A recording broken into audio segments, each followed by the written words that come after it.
नागौर के अजमेर थाना क्षेत्र में चाकू की नोक पर लूट की सनसनीखेज वारदात सामने आई है। शिकायतकर्ता युवराज श्रीवास किसी का काम के चलते कुकरेजा लेआउट पहुंचे थे।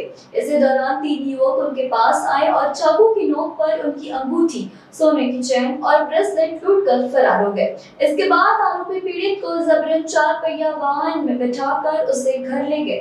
वहां भी चाकू की नोक पर उसे रखी घर पर नकदी लूट कर फरार हो गए। घटना के बाद पीड़ित ने अजमेर पुलिस थाने में शिकायत दर्ज कराई। मामले की गंभीरता को देखते हुए पुलिस ने आसपास के सीसीटीवी फुटेज खंगाले और तकनीकी जांच के आधार पर आरोपी की पहचान कर उन्हें गिरफ्तार कर लिया। फिलहाल पुलिस आरोपी से पूछताछ कर रही है। यह पता लगाया जा रहा है कि वारदात में और कौन-कौन शामिल था तथा लूटे गए पूरे मामले की बरामदगी की गई है और आगे की कार्रवाई जारी है। फिर्यादी नामे युवराज सुरेश दिवसकर राहणार गोटीबोरी हे काही कामानिमित्त कुकडे लेआउट इथे आलेले होते।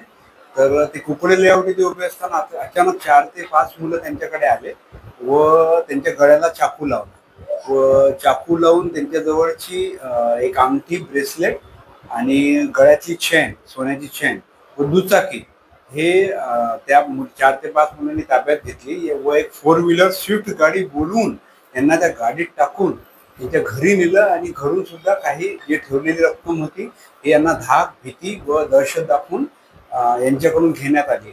असा एकूण मोटरसायकल, चेन, हातातली अंगठी व ब्रेसलेट व घरून घेतलेली काही नगदी रक्कम असा 4,25,000 रुपयाची हा दरोडा नक्की त्यांच्या विरुद्ध करण्यात आलेली होती।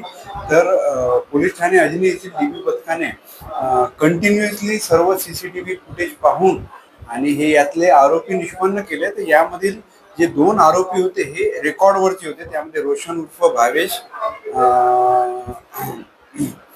उर्फ भावेश राजेश्याम वरखडे व दुसरा होता गौरव पंकज रगडे।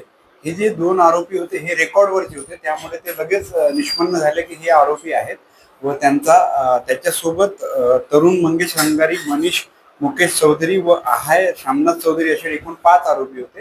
डीबी पथकाने सीसीटीव्हीचा कसून शोध घेऊन व त्यांचा माग घेऊन ती स्विफ्ट गाडीवरून त्यांचा संपूर्ण नंबर आणि कोणाच्या नावाचं आहे ते कळलं। तोपर्यंत हे 2 रेकॉर्ड वरचे आरोपी निष्पन्न झाले। हे आरोपी पडण्याच्या फिकीरमध्ये होते। आमच्या डीबी स्टाफने 2 ते 3 टीम तयार करून यांना ताब्यात घेतलं व यांच्याकडून संपूर्ण 80% मालमत्ता रिकव्हर करण्यात आलेली आहे व आरोपीचा 3 दिवस पीसीआर घेऊन आज त्यांचा पीसीआर संपत आहे। आज ते आरोपी एमसीआर वर रवाना होत आहे। सदर कारवाईमध्ये आमचे माननीय पोलीस आयुक्त श्री रवींद्र कुमार सिंगल साहेब, अप्पर पोलीस सह पोलीस आयुक्त श्री नवीनचंद्र रेड्डी साहेब, अप्पर पोलीस आयुक्त दक्षिण विभाग श्री वसंत परदेशी साहेब आणि त्याचप्रमाणे आमचे सहाय्यक त्याचप्रमाणे पोलीस उपायुक्त श्रीमती रश्मिता राव सर, सहाय्यक पोलीस आयुक्त श्री नरेंद्र हिवरे सर यांनी मार्गदर्शन केले व त्यांच्या मार्गदर्शनात कोणी गुन्हे श्री प्रभाकर कवाडे, डीबीचे पोलीस उपनिरीक्षक संतोष वाघमारे, पोलीस उपनिरीक्षक सिद्धांत मस्के, त्यानंतर